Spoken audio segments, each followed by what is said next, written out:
Hello, and a big welcome to the Irn-Cru podcast. I'm your host, Danny McVeigh, and it was the NFL Divisional playoff round. And here to bring you all the breakdown, all the action, is the crew of the finest quality. These boys would never get the yips with these boys. First up, we have, and it's been a wee while, it's Zach Wilson. He's the chairman, superstar, Zach Wilson fan club. How you doing, Pat? I'm good, mate. I have missed you, so I have. It's been a long time. I know, it's been a wee while. That was back before Christmas and stuff, wasn't it? It was, aye. In fact, I was out with Scott and Keith just between Christmas and New Year. We went for a couple of quiet drinks, watched the Celtic game. We ended up in the dancing at 4 in the morning. So Hamilton Palace. I know, mental. Well, twice the age of everybody else in there. That was part of the problem. So very impressive. We've been in hiding ever since. The last time you were on the podcast, the Jets were actually still good or something like that. That's been a wee while, hasn't it? Or they were at least in playoff contention back then. They certainly were. They just kind of tailed off. Before you went to Boston? Oh, I think it was just about then, wasn't it? We've not brought that it was just before you left, but it was a good start to the year, and also a good end to the year. But we got something to build on. Something to build on, just not a franchise QB. That's definitely something you don't have to build on. Yeah, we'll see. The Mouth Hunter is done. Some of the reports coming out about the Jets were wild, though, wasn't it? The rejoicing in the dressing room when they benched them and stuff like that. It's just a bit mental to hear. I know, but I think you've got to look at it for a bigger angle than just the QB. You've got to look at the whole setup. Who the QB coach is. I think it's more than just Zach Wilson to blame there. Well, Mike LaFleur, he got blamed, so move on with him. We'll see how Lamar does next year. Oh, well, you never know. It's got to cost you a pretty penny, I think, once they franchise tag him. Right. Definitely. Sorry, Studs. We've left you out there. How you doing, buddy? You must be a very happy, but also a very worried KC fan. I want to ask, in the last 48 hours, how many times have you Googled high ankle sprain recovery time? I think it's actually doubled up on my search history. It's on my phone, it's on my laptop. It's anytime I'm near something, I'm searching this, to be fair. But Andy Reid has put my mind at ease. Andy Reid has said it's not as bad as it was in 2019, which I'm trying to remember 2019. The only bad injury I can remember Pat Mahomes having was his kneecap. Facing the other way around. So if it's not as bad as that, then it should be right. You've only got a week to recover. But we'll get into that. I'm just glad that there's something else top of your search history rather than hot grannies in your area or something.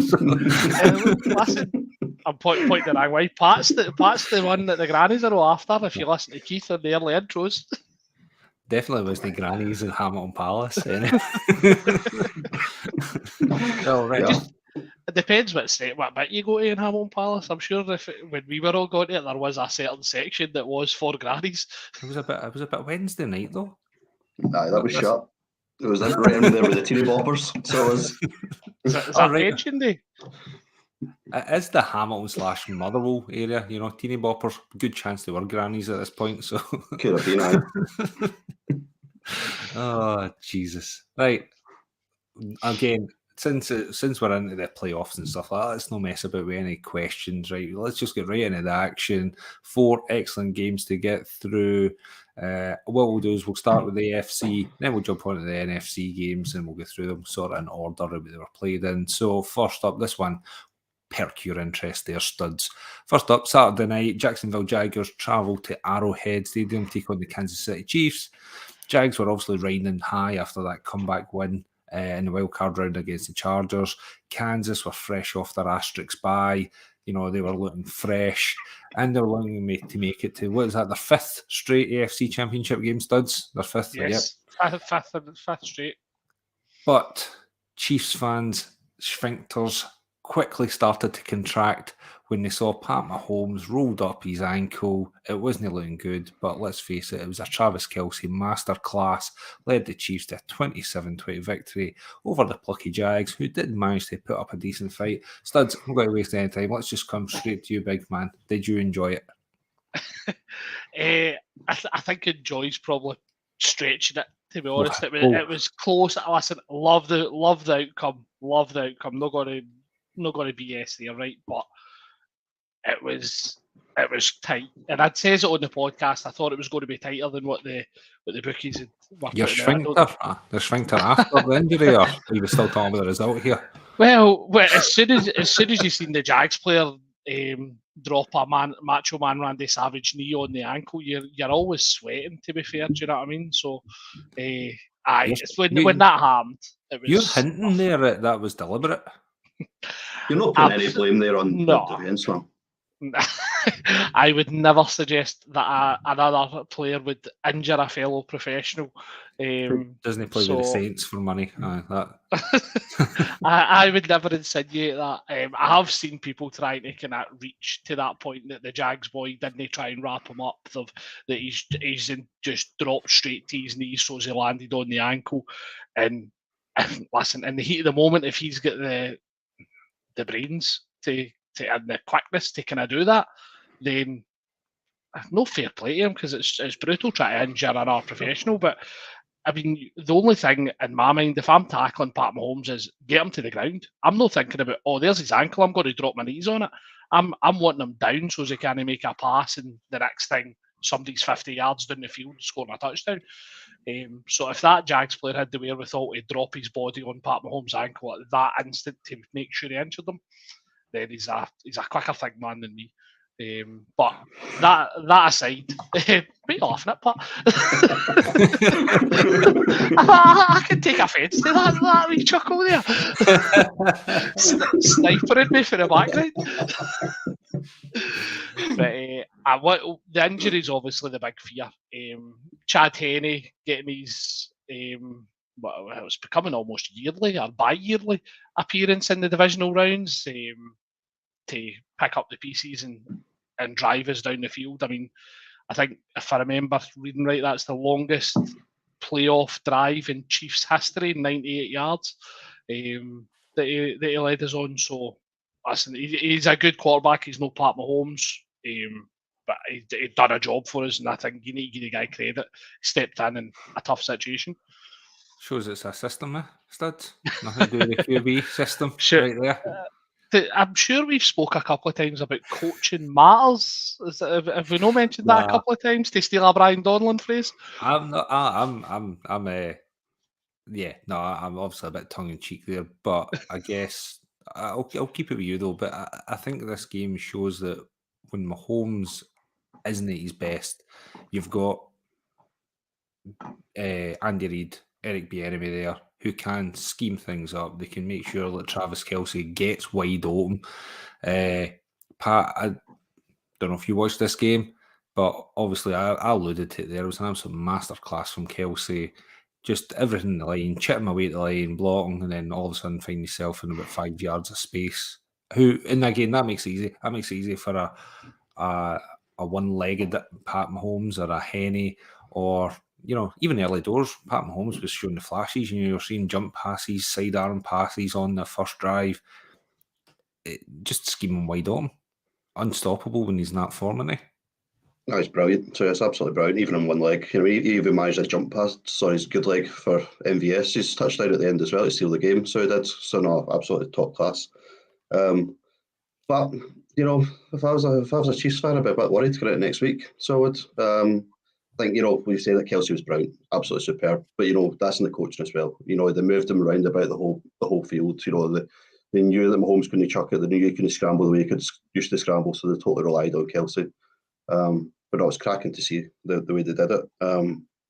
But for me, this was, I did watch it. This was a real missed opportunity for the Jags. The Jags were in this game. And especially, obviously, when Mahomes went down, you're thinking, they could actually pull some off here. I thought, they were really...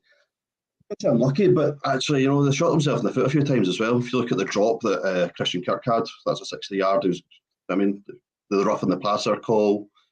You know, they had their opportunities here. It was an absolute dime by Lawrence for that drop as well. It was, and then also I think he threw a couple of interceptions, I think, at the end as well. But I think it was a real missed opportunity. I think the Jags will be there again, don't get me wrong. I think they're a good side. Obviously, they're building, they're exciting to watch.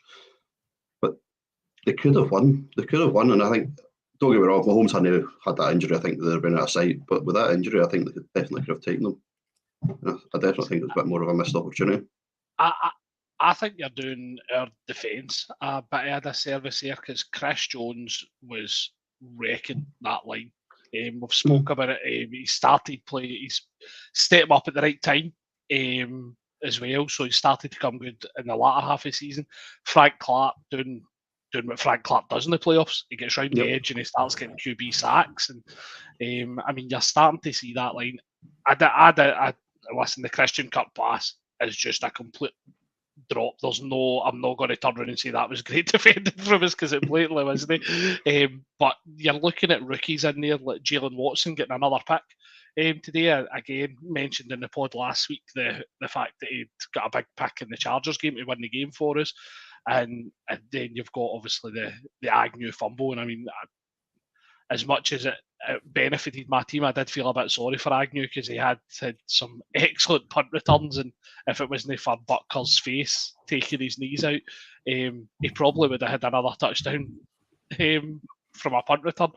So, as I say, I think our defence certainly stepped up in the absence of Mahomes as well. No, you're spot on. And it was actually some tackle for Buckner as well. It was a crank tackle. So that's quite impressive, isn't it? Just go straight with the face. Surprised the kickers don't try that one. Aye, that's it. Who needs hands? Let's use the face. I tell you, where you're kicking, do you? I tell you, I thought it was an absolute crank game. Thornhill, I thought he had a brilliant game. Thought he was underrated in the game. Seen him step up, make quite a few big plays in the last few weeks or the last month or so. You know, he's really coming onto a game like, say, Jones and that D-line really starting to cause a bit of havoc there. What I actually really liked about Kansas in this game is that you can see that they've evolved from last year. You know, when they had, like, you know, Tyreek Hill with Cheetah, there was a lot of opportunities for chunk plays. There's a lot of ways to scheme him on, a lot of yards after the catch and pick up, quick touchdowns, go quickly down the field, 60, 70 yards in a couple of minutes. But their first three drives, the first three plays of the half, 2 touchdowns, 1 field goal. One went for 6 minutes, one was 5 minutes 55, another one was 6 minutes and 5. You know, you control the clock and you score on these plays. That's going to make it very difficult for any team to try and get back in there. You know, so I thought that was really good. You know, it's no, I wouldn't call it dink and dunk, but they're just taking what defenses are giving them. You know, as I say, it's why, you know, and I think I said in our WhatsApp group watching the game, I'm still amazed why folk just don't stick a man, double team, whatever it takes. Kelsey, hit him hard. Like, as a fan of Gronk growing up watching it, how many big hits you've seen Gronk take? Yeah, and it just seems that Kelsey is wide open. You know, some of Gronk's biggest plays was he'd have like 3 men run about him and he's sort of dragging them down the field, or he's having to sidestep them, or he's getting absolutely nailed. And it just seems that Kelsey is so wide open, and I just don't understand it. You know, one of the stats I kind of took for here is that there was 27 receptions for Kansas City in this game, and 14 of them were to Kelsey. Yeah, which is a record as well. For a non-running back. That's a record. They tie. I heard the name on the commentary, but I've completely eluded me. But it was a running back. But I honestly, and I'm going to do my best Mitch Holtis impression here, but anytime Kelsey is in the red zone, you can almost hear Mitch in the background going, "Touchdown, Kansas City!" It's almost a foregone conclusion. Even if it doesn't matter, Mahomes, Henry, both of them looking for him in the red zone, and as you say, it just seems to have that knack of getting home. So with Kelsey fit again, you're looking at, you've got a chance, and Jake McKinnon as well. I know I've mentioned it on our chat. some of the blocks he was putting in when Mahomes was banged up. I mean, he flattened the Jags linebacker. Absolutely seen it. Oh, honestly, and he's been doing it for weeks. I think I've been kind of watching what's his name, Baldy's breakdowns, and he's been picking up in the last few weeks that Jet McKinnon is standing in there and he's hitting these blitzers coming in to protect Mahomes. So it's great to see, and then Pacheco is just like the angriest runner on the planet. That one on the Henny Drive where he burst out for 39 yards was so quick. It was great to see, and I think he's looking good. And again, I think he's probably another one that's hitting a good bit of form at the right time. It goes a long way, doesn't it? Again, it opens things up. If you've got a run game, you've got to look at, what is it, Pacheco got almost 100 yards, 95 yards or something like that, and 12 carries. Was that 7.9 yards a carry? That's a legitimate threat that you have to account for. So again, it means your linebackers are having to step up. They've got to watch for that run. And again, it's easy to find the space. Depending if they're sitting with a couple of deep safeties there, it's easy to try and find the space in behind. And all of a sudden, as I say, you've got guys who are not. I was going to say Juju, but again, he didn't really do much. I think he had 2 receptions in this. Tony had 5. To me, again, if I the Bengals, again, spoiler for what's coming up, but if I'm the Bengals, I am going after Kelsey. I am doing whatever it takes. Chip him on the line. I am going to just put somebody on him, because especially if you've got Pat Mahomes hobbling about in one leg, is he actually going to have a deep ball? I think that's what they did. I think that's what they did at the weekend there. I think they changed the play up and moved Kelsey around, and that's why Juju and things never seen a lot of the ball. Yeah. I think there's a lot of chunk plays, a lot of short, sharp passing, and obviously that benefited Kelsey. But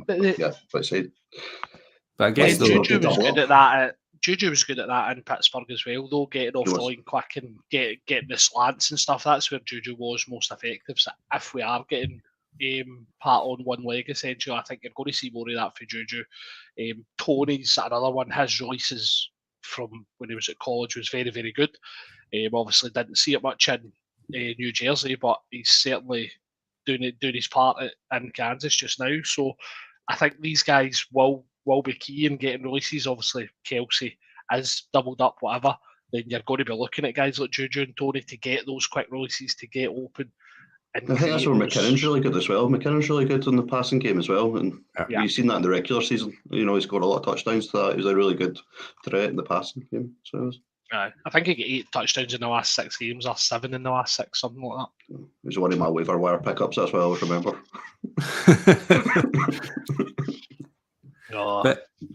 As I say, I just think it's maybe something, and I'm sure the guys will review this when it comes up to the championship games. But for me, it's I'd be worried. Mahomes, if he's not going to be able to plant his feet properly, does that take away the deep threat? So when you're looking short intermediate passes, you can. That means maybe you've got you can bring another safety. Sit a wee bit further down, sitting on Kelsey, just spy him all game. And it might free up Juju. But again, it's a wee bit like the whole Belichick thing. Take away the biggest threat. Make them try and beat you with MVS or Juju. And don't get me wrong, they're more than capable of doing it. But, when you see the sort of form that Kelsey's on, it's much easier to win with them. So he's got a target on his back. Just very, very briefly before we move on, for me, watching the last game when we were in Cincinnati, Pacheco was having a lot of success, and we stopped using the running game when we were in Cincy. Now, for me, if we're going to have success again, Pat on one leg, we need to ride on the back of that run game. And it's probably uncomfortable for Mahomes and Kelsey and things like that. But if Pacheco's getting those 7 yards a carry, you run with that hand until they stop it. Well, I think though that one of the factors in that is something that we've not really touched upon yet, is the O-line and just how good that O-line is. Whether it's Creed Humphrey or whether our boy Joe Tooney, and the rest of them. Brown. Orlando Brown, that's the one I was thinking of there. They've been unreal. They really have really stepped up, really gelled since they get back together. There was that kind of dodgy period that started early last season where they were looking like they were pretty much just a full rebuild, but it took them a wee bit of time to settle, and they're really coming out of their own now, which, again, with a hobbled up Pat Mahomes and a rookie running back, that's what you need. That's what you're going to need to win these games and be efficient. Yeah. Pat, have you got anything else on the Jags? We spent a fair bit of time there talking about Kansas. I guess, it's probably a bit right, the result, but are you surely Kansas fan? No. Jags fans must be sort of delighted with the way this season's went. I think they've absolutely overachieved. I think if you look at where they were, where they have been for this past few years, and obviously into the playoff, getting to the divisional game, they've got to be pleased with that. I think, and as I say, as I said something from the outset, I think they can go into this game thinking it was actually a missed opportunity as well. I think they had a chance here as well. I don't think they were ever out of the game. Like we'll talk about other games later on when teams go two or three scores up and things like that, about how you just feel confident that's it, it's done, the game's done. You always felt as though the Jags had a shot in this game. Would that have been the case, as I say, Pat wasn't on one leg? Then probably not. But I definitely think they're in a shout. And if I'm a Jags fan, I'd be sitting there going, we've made some great progress. We're way ahead of the curve in terms of where we should be just now. There's a few teams, obviously, that are kind of in a similar position. They're probably overachieved this year. But the Jags are definitely up there. And they're really exciting to watch. We've waxed lyrical about Detroit all season long, but the Jags definitely have been similar vein from the EFC. I think they've been really good to watch, and they've got better as the years went on. What about you, Studs? Were you kind of impressed with what you did see of them? I generally thought, for the most part, I thought we actually defensively handled them very well. It was the special teams. Agnew was the one getting them off to a good start for me. I don't think Trevor Lawrence looked great today. I thought last week, obviously, second half looked great. First half looked nervous. Even going back to week 18, the Titans game where they had to win, it didn't look great. Whether that's just first time in the playoffs, I don't know. As I say, other than that, obviously the dime pass that Kirk dropped, I can't really remember Lawrence causing us any major problems. It was Travis Etienne that was causing us the problems. I think he had over 100 yards on the day.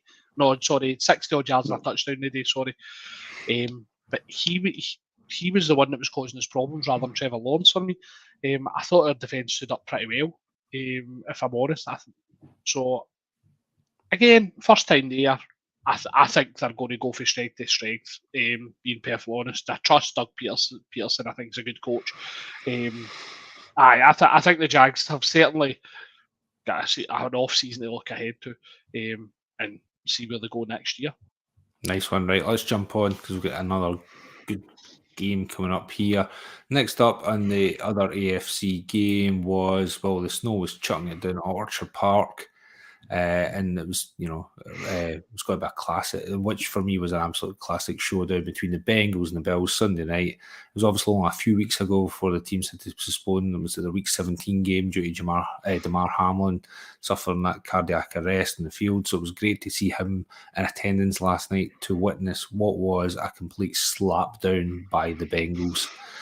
Cincinnati basically dominated this one for the opening drive right through to the Cam Taylor-Britt interception, which basically iced the game late on. Bengals won this 27-10, but it wasn't even that close, was it, Pat? Nah, total blowout. And as I say, from the first quarter, when the first two drives scored 2 touchdowns, you're like, this game's done already. Like, you just felt as though they had them no problem at all.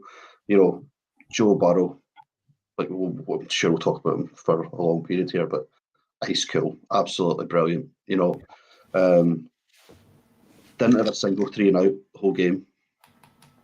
There's no turnovers. He was controlling the game, controlled the clock. Bengals were brilliant. They added the run game mix and obviously stepped up in the snow. Ran in over 100 yards, I think it was, got his touchdown. Their threat, they've got T. Higgins, they've got Jamar Chase, they've got the boy Boyd as well. Like, they've got so many weapons on offense, and obviously even Hayden Hurst, like, leaping over defenders as well. And looking like a player. Buffalo just never get going, didn't they? Know? Like that's the truth of the matter. Buffalo just couldn't cope with them at all, which was really surprising. You know, for me this was like the game of the divisional round. I thought, you know, this was going to be brilliant. Settled in to watch this, thinking it was going to be like a total slug, a total, you know, shootout. Just didn't materialise. Burrow was there to play. Didn't look like Josh Allen was there to play. I thought, especially when I seen it was going to be a snow game as well, thought Buffalo that was going to play into their hands. I thought, you know, that's going to be a big factor for them. But it's just nothing happened. They didn't have a run game at all. Just wasn't going for them whatsoever. And even, you know, trying to obviously, I don't know when it was, but they've got Demar on the big screens and stuff like that, trying to galvanise the crowd. You know, nothing happened. No, for me, it was comfortable, so comfortable in the end. And yeah, you wonder what's going to happen with Buffalo for here on in.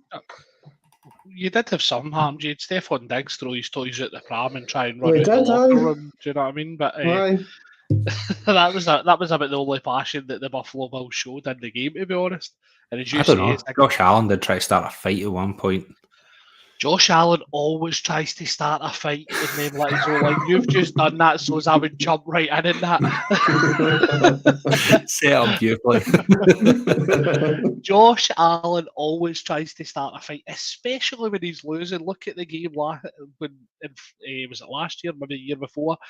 We've just sacked him. What does he do? Oh, there's the ball. I'm going to throw it off the Chiefs player's helmet so as it makes him snap, and he tries to push me. And then both teams get penalties against them. So he always tries to start a fight. Tried it with Miami. His O-line jumped in to protect him, and then he tried it again. And guess what? O-line jumped in again. Josh Allen always starts it. There's no one to finish it, but he'll start it. You sound a wee bit hurt there, Studs. Doesn't he? It's not a wee bit better, a wee bit solid. Not at all. Listen, if you're going to start a fight, you'd at least be able to finish it. Don't fucking hide behind somebody bigger.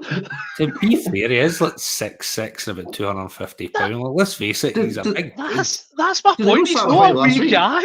Did they not start a fight last week and then sort of sidelined out of it? Aye, that's my point. He always does it.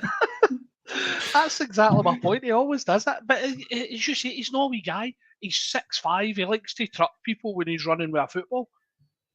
He shouldn't be hiding behind linemen and, well, offensive linemen. If he's going to start something with somebody, then just go the whole hog. Right, we've definitely spent more time on Josh Allen. Aye. UFC career than he's NFL one at this rate. But, well, why don't we might as well just kind of stay on Buffalo now just while we're talking about it. I picked them to win. I thought the injuries to the O-line were going to be too much for the Bengals. I thought, yeah, okay, they don't have Von Miller, but they've still got Rousseau there. They've still got Ed Oliver. They've still got Matt Milano. Still got a lot of good players who can do a bit of damage. They were nowhere to be seen. They absolutely manhandled them. That O-line was unreal. They dominated them. Both lines did in the trenches. They just smashed them up and down. Whether it was the O-line, I think I don't know how many times he was sacked. Was it? I think I had about 8 or something like that. But he was sacked a lot, Josh Allen. I'm sorry, wasn't he sacked? But he was under pressure. The amount of QB hits he was getting, you know, he was scrambling. He was under pressure constantly. Absolutely constantly. Yeah, and I thought it'd be the other way about. You know, I just, Billy, you guys were saying, I just didn't see anything from them, any fight. Tre'Davious White wasn't looking up the usual. John Poyer was just nowhere to be seen. They were getting cut up at will. You know, they were spreading the ball about. You're saying, Pat, whether it be Pirine, it was, you know, I think he had about 5 receptions this game. Mixon had a couple as well. Hurst is in there. Who's the Irvin? It's Irvin. Had a couple of things. Yep. You know, he's stepped up as well. It just seems, and every time Joe Cool's just at the back there, he's just picking them off one at a time. Looks completely unfazed, absolutely unbelievable. It seems the further it gets into, you know, November, December, January, this guy's balls just get bigger and bigger. He's just absolutely massive walking about there. Just seems nothing phases him. Now, kind of at the start when we were getting to the playoffs, I'd said this was my team that I thought are getting hot at the right time. But I thought some injuries are kicking in there. I think they're going on the third centre or whatever it is and stuff. I thought, that's just maybe going to cause some problems.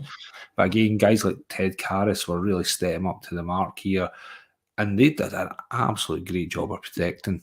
And that's, for me, is where this game was really won and lost, just in the trenches, and they controlled the clock. What about you, Studs? What did you see? I can't really disagree with anything you're saying there. They handled the snow better. The Buffalo defensive line just looked like they couldn't get to grips, and they weren't able to chase Joey Burrow down. I think, if I remember it, I think Joe Burrow actually had more rushing yards than Josh Allen last night as well. So, which is not something he's known for. He did. Well done, huh? He ran. Burrow had 31 yards and Allen had 26 yards. And that's the thing. You expect Allen to be getting going. It's part of his game. He's a mobile quarterback. You expect him to have these designed runs. I think I can only remember 2 or 3 sort of designed runs for him. Even at 26 yards, Studs, he was still Buffalo's leading rusher. Aye. Singletary had 24 and James Cook had 13. That is pathetic. That sums him up. It doesn't. That's the thing. It was all this hype at the start of the season. It's like, Buffalo, this is going to be their year. They're the most complete team. They've lost Von Miller, and their defenses went from, I think, a top 8 defense to a 22nd in the league defense. On pass rush, certainly. Now, it just, obviously, they've paid him the big bucks, so that's why he is there. Injuries happen to everybody, but you've got to have somebody else to step up. They've obviously not had that on their defence, and if you're not going to get after Joey B, then, as you said, he's going to pick you apart. And for me, I thought the play calling was genius for the Bengals. They got Chase wide open in the first touchdown. They then, for the Hayden Hurst touchdown, they've ran a go route for Jamar Chase. Buffalo's went with him, and it's just left Hayden Hurst wide. No, sorry, it was the 3rd and 10 when Hurst hurdles the guy. They've ran a route for nice. Chase, and Chase is away, and the secondary's all dropped with Chase, and Hayden Hurst just kind of goes into this wee area. Boom, there you go. Jump over the backup cornerback that's come in for Jordan Poyer, and that's first time we'll stay on the field again. The Buffalo defense just couldn't stop. No matter what they've done, they could have still been playing the day and no stopped. No, agreed. I thought a special kind of shout out has to go to that man that's Stu's favourite, Lou Anarumo, the defensive coordinator of Bengals. Yeah. Unreal. Some of the blitzes he was calling up, Mike Hilton had an absolute game. He was coming out of nowhere. And it was so late as well. They were bringing the rush. They were letting it develop, letting it bite, and then just come out of nowhere. I thought he did an absolute cracking game. What did they end up with? It was something ridiculous. 8 tackles, 1 for loss, PD, 2 QB hits. He was unreal. Aye, Mike Hilton, the thing that he's going to be remembered for that one that was almost a strip sack on Josh Allen. It got overturned into an incomplete pass because he flew around that corner and he got to him. Allen had no chance. And whether you think it's an incomplete pass or a strip sack, it was still an unbelievable play and an unbelievable call by Lou Anarumo. The right tackle should be picking him up. I don't know, but he just come absolutely flying out the wing. Aye. And again, I was going to mention, Pat, there was a couple of dodgy ref decisions that went on this. There was that. There absolutely was, fumble slash, say it was an incomplete pass. And then there was a certain touchdown that was not a touchdown. What's your take on that one? Well, I think I thought it was maybe the Scottish referees that were at this game. So that's I'm taking fire everywhere for you today. That's enough. I mean, real referees. That's right. No, the amateur referees. That's fine. No, the amateurs. No, the amateurs get paid a pro salary. So no, I definitely had some dodgy calls in this. I mean, I think the touchdown for me. I mean, his feet are down on the ground. He's got the ball in his hands. The ball doesn't hit the ground. I don't know why that wasn't ruled a touchdown. I mean, I'm sure Studs will disagree and tell me the real reasons. But, like for me, that should have stood. I think there was quite a few dodgy calls in this one. And let's be fair, I mean, like, that's points that come off the board for the Bengals. That made the game seem closer, but it was never close. So I don't think it ever really mattered at the end of the day. It was just a matter of time before the Bengals scored another drive. I mean that touchdown or non-touchdown was a 4-point swing, so they had to end up settling for the field goal. It's a hard one, as I say. Obviously, I know it's supposed to be indisputable evidence to kind of turn it over. So I'd be curious to know. They've obviously given the touchdown. I'd be curious to know where it becomes undisputable evidence that he's not in control of that ball with his feet down. Are they saying that he's not made the football move, and that's when he started juggling it? So he's got his feet down, he's made the catch, but as he does his football move where he starts to fall to the ground, is that when he starts juggling it? And because he's not completed that football move, that's why they've turned it over. I don't know. I don't think you need a football move though, do you, in the end zone? Because at the end of the day, how many toe tap kind of catches, that's not a football move, that's just getting your feet down. But I guess what they're saying is once you've got your feet down, you need to maintain control of the ball right through the whole catch. And what they're saying is him, at one point he sort of moves the ball from one hand to the other, and they're kind of saying has he got control, and then obviously Milano's in there knocking out. Now, I can see why they called it. I think I said in their WhatsApp group, like, I don't think that is a touchdown. Mm-hmm. But is it an issue then with the officials, or is it an issue with the rules? Because I think it's the rules. That should have been. I think MD can see, you look at that and you say that is a touchdown. What more does the guy need to do? He's caught it, feet down, you're thinking touchdown. And he's fallen down with it. It wasn't like the ground. Matt Milano, he was basically lying on the ground, and Milano's still trying to rip his arms away and stuff like that. I think MD can say that, common sense should prevail and that gets called a touchdown, but kind of going by the way that the rules are worded, that I can understand why it wasn't given. But like sorry, Pat, I was going to say, unless there's sort of clear evidence to overturn it, then you should always favour the attacking team as far as I'm concerned.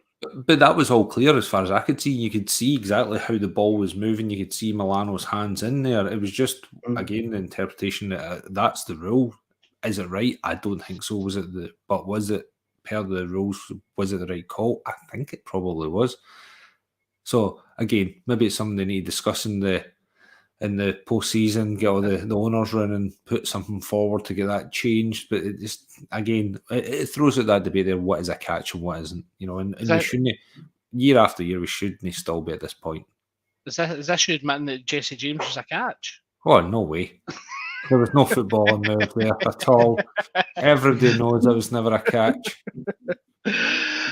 Just throw that one in there for Martin. So, couple of other points just to bring up. There was a record set in this game. Bengals had 30 first downs, which is quite unbelievable. That is going to win you any game whatsoever. You get 30 first downs, you are winning it. So that was good. There was something that I sort of pointed out, and same as the last game, it's just, again, how the Bengals worked the clock far better than the Bills. There was a couple of plays I looked at in particular. It was the start of the second half. The Bills had it. They went in a 14-play drive for 65 yards, and it lasted 7 minutes and 18 seconds for a field goal. That just, again, that can't happen. You shouldn't be settling for a field goal. I know you take it for what it is, but when you're behind in a playoff game, can you afford to waste 7 minutes just to come up with 3 points? I don't think so. But then, what did the Bengals do straight after that? They followed up. They replied with a 12-play, 75-yard, took 6 minutes and 25 seconds off the clock for a touchdown. There's an entire quarter of a game gone. And two possessions, and you're 7-3 up when you're already got a lead. That is a masterclass again of just controlling the clock, running it down, and poor play calling. Excuse me, from Buffalo. And again, there's maybe a big question mark. How much have they actually missed Brian Daboll in that play calling? Yeah, but I guess it was a masterclass in controlling the clock, but also shows that the Bengals had that sort of dual threat in offense that the Bills just didn't have, the zero run game whatsoever. So he's having to make the passing game all the time. And that just wasn't working.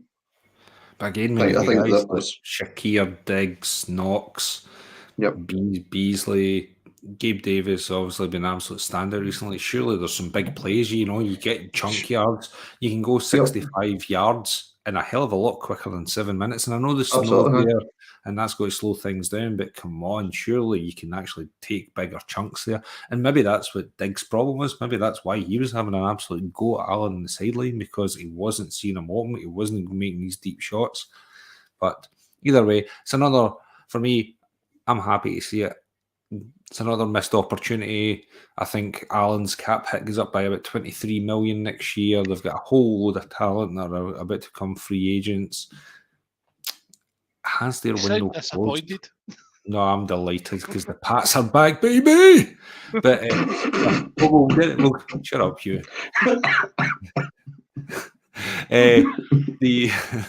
We'll see what happens then. But again, I think there's have they just wasted another opportunity where they should have actually been Super Bowl contenders, and they probably should have got there. Again, whether it was last year throwing away a lead with 13 seconds to go, or whether it was, I think they got blown out the year before that as well. It's just this window that was meant to be there. They were meant. I think they'll always be there, but it's got to be a hell of a lot harder when that cap hit kicks in. Any other thoughts, guys? Are we happy to move on to the NFC now? Nah, listen, we've wasted enough time on have Josh Allen and his ineptitudes. Oh, one other thing is just Joe Burrow's comments post game. What was it? Better send those refunds. Better send the refunds. Yes, get it right up the minute. You could just see them in the background, just milk chocolate. So fucking renew. Right, that was good. Let's go to the next one then, lads, shall we? Jump to the NFC. Saturday night, Giants travel to Philadelphia Eagles, take on the divisional rivals for the third time this season. Eagles had triumphed all those times, but heading into this one, obviously there were big question marks on the fitness of Jalen Hurts. Giants had just come off of that convincing win against Minnesota Vikings. So, for a lot, could this be the upset of the weekend? Well, no. Since Murdo is our Giants fan, it was a pumping. There was nae twadoots about it. Jeezy peeps. Jeezy peeps, man, this was a dude. The Eagles dominated from start to finish. They ran out comfortable 38-7 winners, and basically it was a great reminder, I think, to everybody why they are number one seed in the NFC. Studs, did you watch this one with any great hilarity? I watched I think until it went to 21-0, and then I was done. I had to get up early the next day, so I think that's as far as Murdo got. I think I remember seeing the message saying good night. It just this was not the same Giants we saw last week. It was as if they'd just completely spent themselves on the Vikes, or maybe it was the fact that the Eagles just absolutely dominated them. I mean, when I watched the highlights back, when you see Jason Kelce full on lift, what was the offensive lineman's name? I've lost it. It wasn't Dexter Lawrence. It was the right guard, I think it was. He just full on lifts him, and it's one arm. See, when you watch the full motion, he literally, because his left arm does nothing. His full right arm, he just lifts this guy and tosses him. And it's just an unbelievable moment of strength for Jason Kelce. And I know I'd mentioned in the pod last week, I was curious to see how Kelce and the line would stand up against the likes of Dexter Lawrence. And they more than stood up to them. I mean, that run game for the Eagles was frightening. We get Kenneth Gainwell getting 112 yards. Miles Sanders was just short of 100 yards. They just ran all over the top of them. Well, that's it. Look, I mentioned in the kind of intro there, Pat, to this game, was there was big question marks over Jalen Hurts' shoulders. First drive, I don't know if it was the first play, an absolute bomb down the field to Devontae Smith. Second play, just done. all questions answered there? Was that at the point there was a sigh of relief run about Lincoln Field and they're like, right, on we go. We're back, baby. I mean, I think the Eagles might as well have just had another bye week, to be honest. I mean, they weren't tested at all this week, were they? I mean, they're going to be well rested for the 49ers, that's for sure. Look, the Giants done really well. Again, we spoke about the Jaguars earlier on about overachieving this year. The Giants in the same boat. I mean, to get to the divisional round, the Giants have done brilliant this year. So hats off to them. Great effort. But this was always a doing. And they done brilliant against the Vikings last week. The Eagles are a step up in class again. So they're an absolute step up in class for the Vikings. And it showed. They pretty much took the second half off. For what I read. I never stayed up for it. But I think I gave up quite early doors as well. But I tried to stay up for it, but by this point I was about the 12th beer in, and I passed out on the couch, so I didn't quite see the end of it. But I kind of get the gist. But no, you kind of look at the stats, look at the box score of this one, and it doesn't look like Philly even had to really try that much. Is it they did Jalen Hurts throw 24 times? When you're rushing for 258 yards. That kind of does it. And not only are you rushing for them, but it's that well. And you've got 3 rushing touchdowns in the game, one of which I thought was pretty funny. Just a wee anecdote in here was I'd been messaging Murdo the day before, and he's just asking, "Are you staying up for the game? You go to watch it?" I was like, "Of course I'll be watching it." And I was like, "So Murdo, great mortgage advisor there is." I was like, "Make sure, Murdo, you get your mortgage on a Boston Scott touchdown." And his response was, "Fuck Boston Scott." So it's some point in the wee hours of the morning. I just got a message. It just replied to his own message of saying basically "fuck Boston Scott" again, which I enjoyed. I was like, well, if you just listened to me, you'd actually be a pretty rich man by now, because that was the 11th touchdown that Boston Scott has against the Giants, which is quite unbelievable. It's just something that guy does. He is the giant killer, as I think he was getting called beforehand. They just ran all over them. They had absolutely no stopping them. Sanders, Gainwell, you're saying, Scott was in a bit there. And AJ Brown, was it 3 receptions, 22 yards? He was sitting in a deck chair somewhere just smoking a cigar, I think, in the end zone. Just absolutely. I'm here if you need me, but batter in, lads. He's been fine without me. Saying the lines are just unreal. I thought this was there's one point I think the defence studs that we need to bring up. The most underrated player in the league, Mr. Hassan Reddick. I don't get why there is not the same love for this guy as a Bosa, a Garrett. Cheers for that. You may want to go and get it checked out, man. I did try and catch the mute button, to be fair. That's how I reached up here. There's a mute button up here, and I must have just missed it. So apologies. No, listen, Hassan Reddick, obviously, you'd brought him up in the pod last week, and as I say, obviously I've seen his stats, I'd seen how many sacks he'd had, and I knew how good a kind of season he had, but I probably paid a little bit more attention to him following that kind of conversation we were having on Thursday night when we were talking about how good Bosa had been and stuff. And I mean, the guy was frightening. He was everywhere. That Giants line couldn't stop him. If he wanted to get to Daniel Jones to put pressure on him, he was. I think, did I read somewhere he got a couple of sacks in this one as well? He did. So which for me came in actually as one of the there was the opening Giants play. Did that set the tone for this entire game, right? They go, 8 plays for 28 yards. Again, it lasts for 4 minutes, but it ends with they were 2nd and 5 in the Philly 37. It is Hassan Reddick tackles Barkley for a 2-yard loss. So he gets 2 yards. So it's now 3rd and 3 on the Philly, 36 or 35 yard. Jones is sacked for -5 yards, and it's split between Sweat and Reddick. They then go for it 4th and 8 in the Philadelphia 40 in the opening drive. Right, I couldn't get it. Just coming off a sack of Daniel Jones. Guess what happened again? He was sacked again. Guess who by? Reddick, right? for another loss 8 yards. As I say, I think Brian Dable's done a great job. Mike Kafka have done brilliant this year. You've got to really appreciate what they've done. I can't figure out why. I understand that, like, if you're moving the ball at will and you're in 4th down, you think, okay, 4th and short, you can do this. What was the thought process behind going for it, basically at midfield when you're 4th and 8?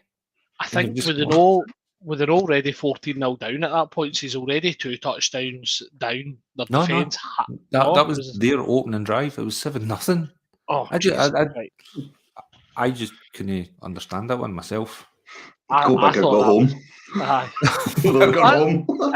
It's definitely a ballsy statement for Dable. Do you know what I mean? But I think in the opening drive, though, it's like it's an opening drive. Shut the run, set the tone. If you get it, you get it. Great, it sets you up for the whole game. I think it was. I don't know if it was Greg Rosenthal was saying around the NFL podcast earlier. I was listening to saying, like, or was it Mark Sessler? Was one of the guys maybe on there were saying, like, was that basically Dable and Kafka admitting they don't trust their defence and they cannot stop the Eagles, so they need 2 points. They just need to keep on going for it. It's kind of similar to what we used to see in Kansas, where like the Chargers would come in and if they got in field goal range, they would go for it in 4th down like every single time, and it bit Brandon Staley in the ass numerous times because he openly confessed in his press conferences that, look, we're not going to win with field goals, and when you're going against a quarterback or a team that you can't stop, there's no point in punting the ball away if your defence isn't going to stop them. So I mean, I do get that kind of logic from them if that has been their thought process, because looking at that score, they weren't doing, their defence wasn't doing much against their offence, and what was it, 28-0 down at half time, and then the defence was offering nothing, so they were probably right to kind of make that call. Well, that's one I'm going to agree to disagree with studs, because I don't. You just come off a sack, you basically managed to run the ball for 2 yards, stuffed, sacked for a loss of 5 yards. Just punt it. Just get it away. Try and pin them. I do get the logic. Danny, you've been watching the Pats too long in a conservative playbook, though, so need some gutsy calls in there. No, if it was the Pats, they'd have tried some sort of draw play or something. Chandler Jones would have appeared out of nowhere and flattened something. Or we'd have tried a lateral or something. Right, a couple other things just to mention before we go into the last game, which I liked about this. A wee bit of kudos here to the Giants. Their touchdown, their one and only, was a lovely play. Nice wee trick play there. Wildcat to Barkley, who then hands it off to, who was it? I've got it here, I'm sure. Matt Breida. That's the forgotten man. They actually made a couple of plays in this game, but yeah, hand off to Breida. I thought that was a nice bit of scheme there. That was well drawn up, well executed. I'm sure everybody just thought it was going Wildcat and straight in by Barkley. So I think they filled the entire kind of country and world with that one. I think the cameramen were falling somewhere else. So that was nice. And just a wee bit for Dallas Goedert. His touchdown. So there's another one as well, but Dallas Goedert, that one-handed catch, pulls it in. That was absolutely lovely. I love a one-handed catch. Did you see the defender? He was on skates trying to catch him. The Giants guy, he was just missing in action. I would have just. I think it was McKinney. Was it McKinney? Was it even McKinney? Might well have been. We'll say it was him again. Right. Come on. Right? And a nice wee bit of payback for James Bradbury as well. His interception just completely jumped that. He knew exactly where Daniel Jones was going with that. It never stood a chance. And that's what happens when you cut a man and he goes to your rival. I know. I was hoping you were going to bring that one up actually, because we hadn't mentioned Bradbury's pick yet, and it was so. As you say, he knew exactly where that ball was going, and he was there 3 days before the receiver. You can tell that they spent a bit of time playing against each other. They knew exactly how to read Daniel Jones, and absolutely brilliant. I thought it was So overall, an absolute pumping. No twa doubts. As you said, Pat, They did well to get to where they are. They overachieved. I don't think it's all doom and gloom for New York. Disappointing. It's always the hope that kills you in the end, isn't it? But I think, they've got a big off-season coming up. They're going to stick with Danny Dimes, or they're going to stick with Saka, because these guys are free agents, so they're not, or they need to franchise tag. We will see. We should do another podcast all about that. Why not? We can talk about who they do, who they keep, who they get rid of, who they move on from, but we will see.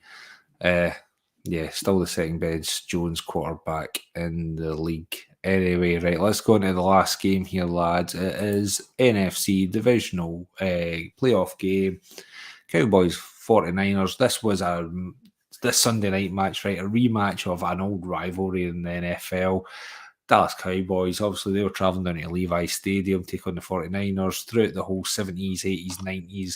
These two teams have gone head-to-head, backward, forward, some of the most memorable playoff games we can remember, including the catch, Montana to Dwight Clark.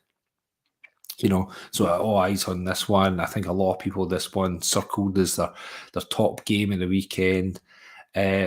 It wasn't the classic we'd hoped for, I would say. It was still a fascinating game, I think. Two of the league's best defences going toe-to-toe. In the end, the class of the 49ers overcame which was a pretty sloppy Dallas Cowboys team in the end. 19-12, this one finished. Studs. How much do you look at this and come away learning something different about either of these teams, or did you think it went as we thought it would go? I think if from a scoreline perspective, I think you're looking at it and you're saying it kind of went as we expected it. You're looking at two top defences going toe-to-toe with each other, and I think you just had to see I think it was the first hit for Dallas on Brock Purdy, when I think Micah Parsons got round the edge and he was on top of him in a flash. And I think that was probably a wake-up call for Purdy to make him realise the time wasn't going to be there that he's maybe been afforded the last few weeks. And again, obviously the Niners defence, I think the Dallas's second possession, interception. Do you know what I mean? Back interception, come back and what just an showed awful play that was. That for me would be the concern if I'm the Cowboys. Is Dak the one to take you forward? That's got to be the question for me, and I don't think this is on Mike McCarthy. I think his players probably let him down more than anything else. I think that Dak's decision making for me, I think, is certainly questionable in this game.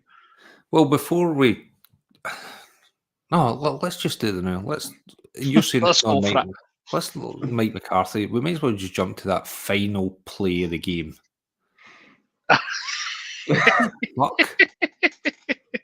Zeke snaps the ball. Zeke is played the lone centre. lineman who, let's face it, Mac Jones put up a better defence against Chandler Jones than Zeke did. Right? That was just what the name of fuck was that? I'm baffled. Right. So Mike McCarthy, right? We'll say he's called that play, right? Who does Dak throw it to? Who's right? So he's obviously got Turpin, big guys out. Your punt returner. Big guys on the right side. He's got big guys on the left side. He's got Dick Turpin or whatever his name is. Standing there. It's like the weirdest guy out of the lot of them. He's built like the side of a fiver. And you're going to throw him the ball and let Dre Greenlaw come and just eat him alive, or Fred Warner. I can't believe who it was. I can't remember who it was. But one of them just must have seen their lottery numbers coming up and just manhandled him as soon as he got that ball. There's not even that. You don't throw him the ball when he's on the deck. You make him jump for the ball. Come on, fuck Dak. No, see, I understand him in the play, right? And something like that, it was obvious they weren't going for a Hail Mary. They're going to try and lateral it out. You want a guy who's dynamic with the ball in his hands. That's what these, kick returners, punt returners are. So I understand it. But no, as your primary weapon, you kind of surely you want to try and move the ball down the field a bit and try and get his hands at the end. You throw it to a Dalton Schultz, you throw it to a CD Lamb, you throw it to one of your big boys there. try and make a play, try and get a bit of movement, but at least he don't throw it to the wee guy just for get absolutely nailed. It really did bring back memories of that Colts. Although I did, the Colts were against the Patriots. Pat McAfee actually had a bit of fun with that one as well. Well, he was saying it was a worse play because the Colts one was never actually meant to be snapped. Whereas this was an actual play, it was drawn up to be snapped. I'm sure that play worked a million times on the practice field, though. You know what I mean? It's just they've not got the 49ers defence coming after them normally. Against who, though? Against who? The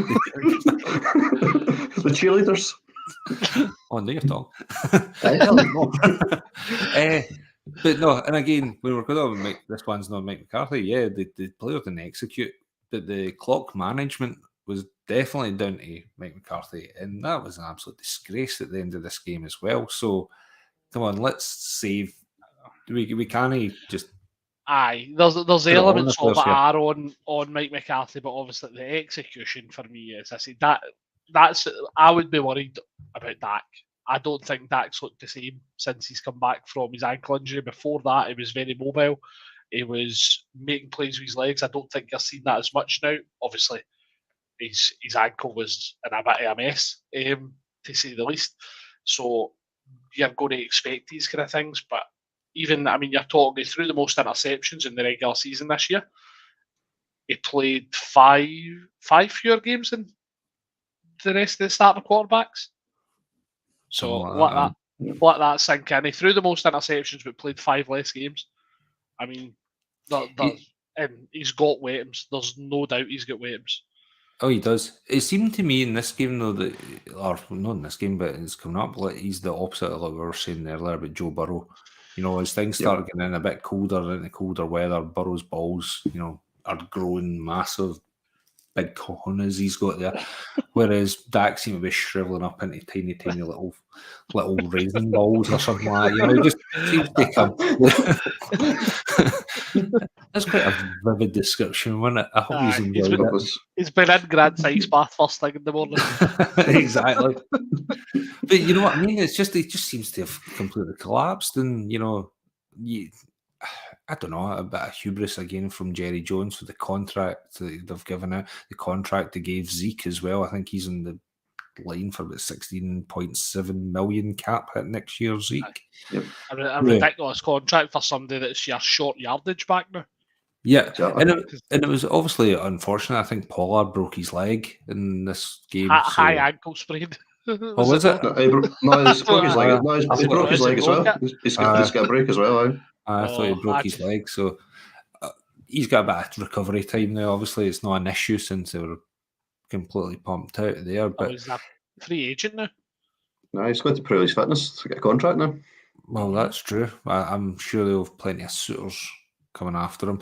But obviously, we had the return of the yips for Maher, the kicker, who that absolute awful extra point attempt on their the Dalton Schultz touchdown, I think it was, to make it go 6-3.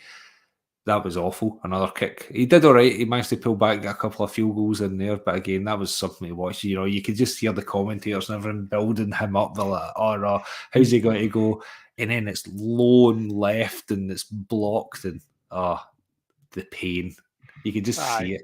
And they wondered, like, see Jerry Jones before the game come down. I mean, you just tell him, like, you know, fine well he was getting, like, you better make these kicks, I'm going to shoot you or something like that. You know, he's just like, he's not going to take any shit from him. Yeah. I think the block done Maher a favour there, though, to be fair, because that was going wide. It was going wide. He hooked it. That was the close. But it was also low. That's why it was blocked. It was just a shit kick. Shit kickers. It's because he's shiting himself when he's kicking it. I mean, he knows he's finished. You can see Jerry's gun already pointing at him. Like, you've got done. Anyway, right, let's go off the losing team, right? Because they were rubbish. I'm kind of glad. Everybody loves to see the Cowboys lose. Well, maybe it's just me. I'm pretty sure they've got a couple of fans out there, but yeah, there's something about that run that's just that 30 years since they last made a Super Bowl. It just got to keep on continuing on. I'm happy with that. Right, Pat, anyway, tell us about 49ers. What did they do well in this game? They're a complete team, aren't they? They're a complete team. They even make the Mr. Irrelevant look decent at QB as well. you look at the threats they've got across the park, I mean, like, obviously, the defence is sound. The defence is absolutely solid. This was a defensive masterclass. I think actually for both teams in this game, Cowboys done really well in defence here as well. Like Stud said, I mean, there's some mistakes in there for Dak, which ultimately I think has cost them the game. Purdy didn't repeat those mistakes. Purdy kept the game quite simple, made the passes he had to. He's one sort of pass to Kittle, who juggled it, one hand then off his helmet, off his face, and then brought it down. You know, that was brilliant, wasn't it? Trying to see, it was crying. It was totally chuckling act. It was a big weekend for tight ends. Aye, but then obviously that led to the eventually CMC's Russian touchdown. I don't know if you've seen on that one. Who's the number 69 for San Francisco? Is it McGlinchey? Oh, McGlinchey, yeah. I think he blocked about 3 different players so that CMC could just run that in. So unbelievable. The strength of the guy was just brilliant. Like, you know, makes his job so much easier for the running back. See, on McGlinchey, was he the one that got victimised off passing as well and sent airborne? I don't know. Pass.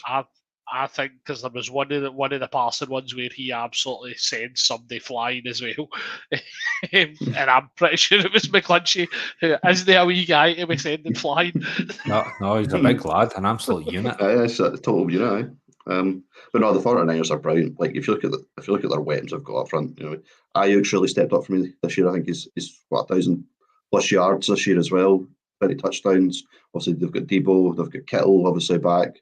You add in CMC, but then obviously you've got Elijah Mitchell come back. He's now adding to it as well. You know, he's comes in, sort of lightens the load on the running back game as well.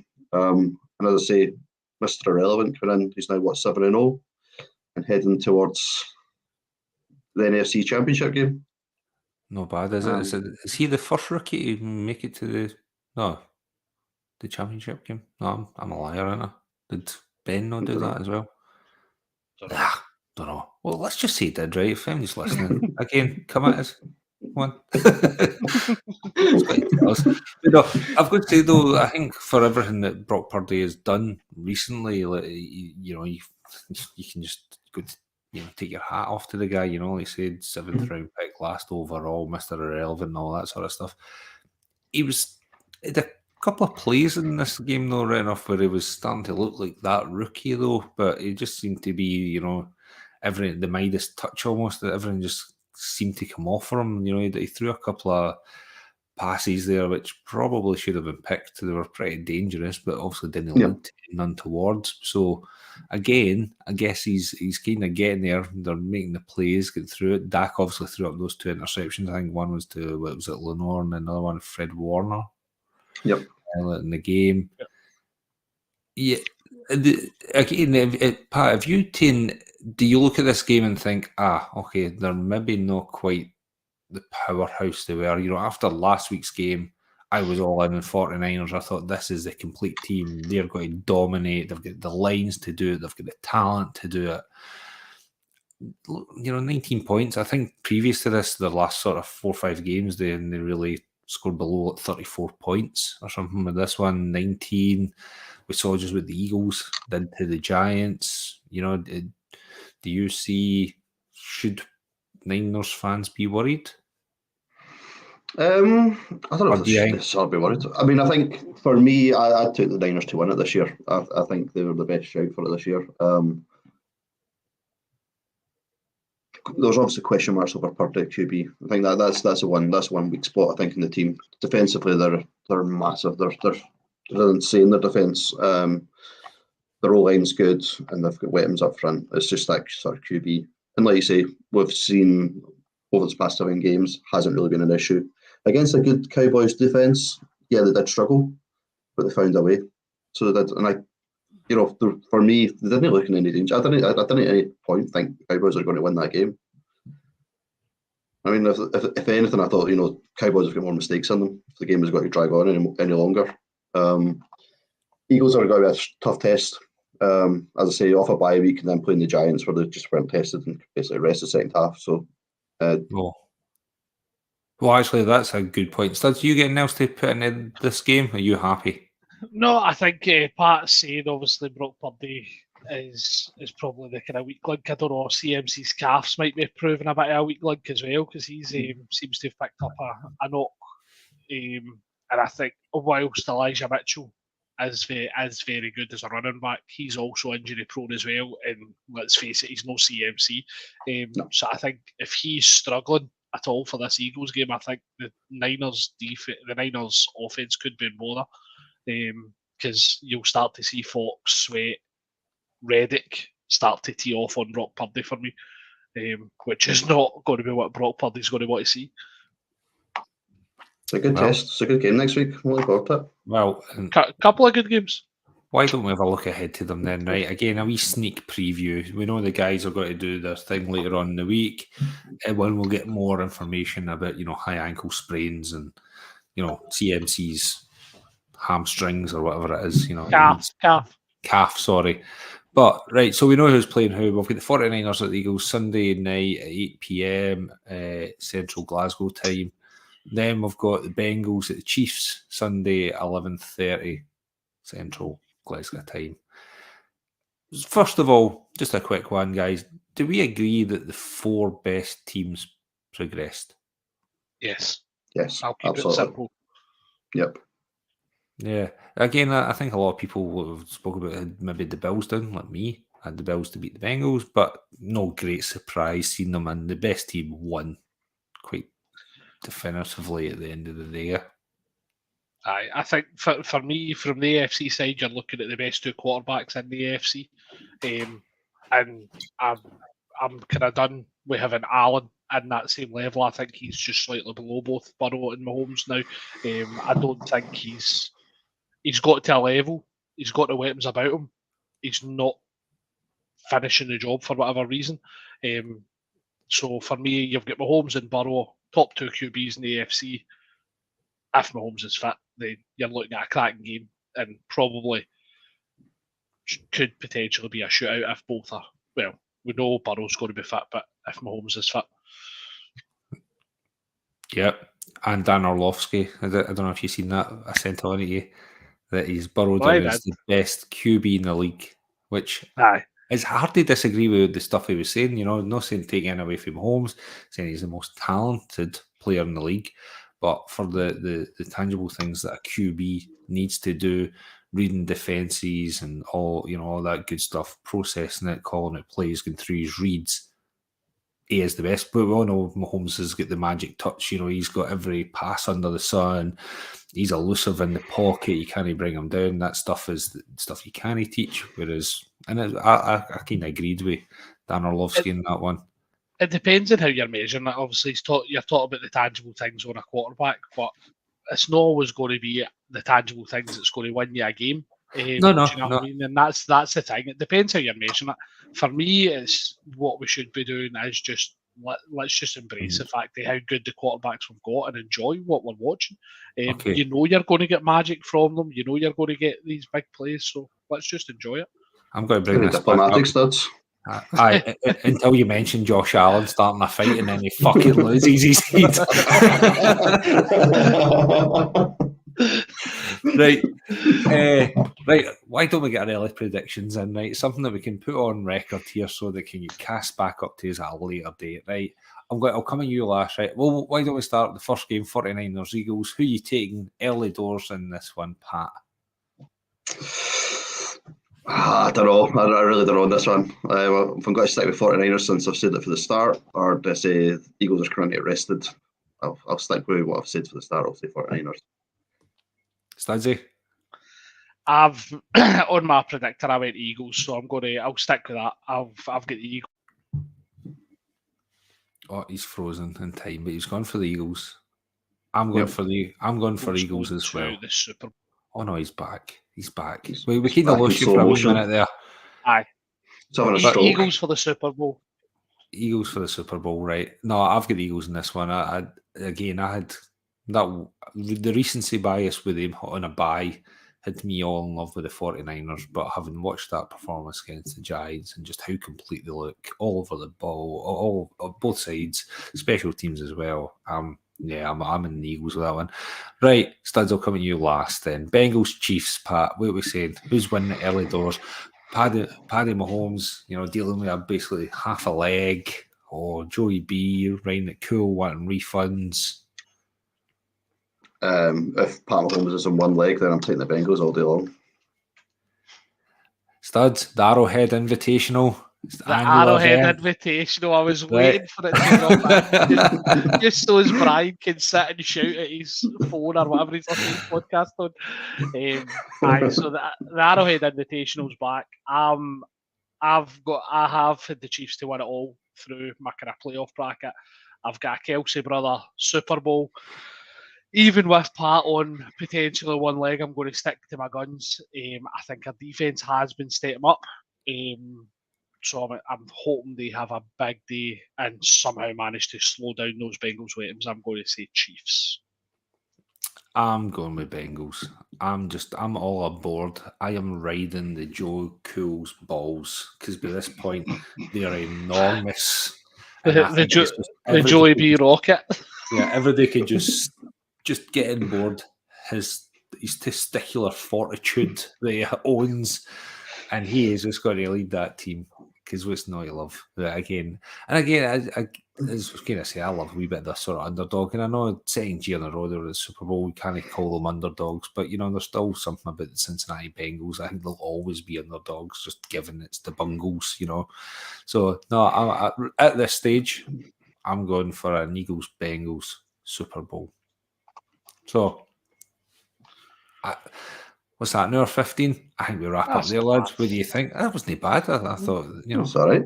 Get their money's worth there. Huh? Yeah. Right. So, talked enough shite for a day. Exactly.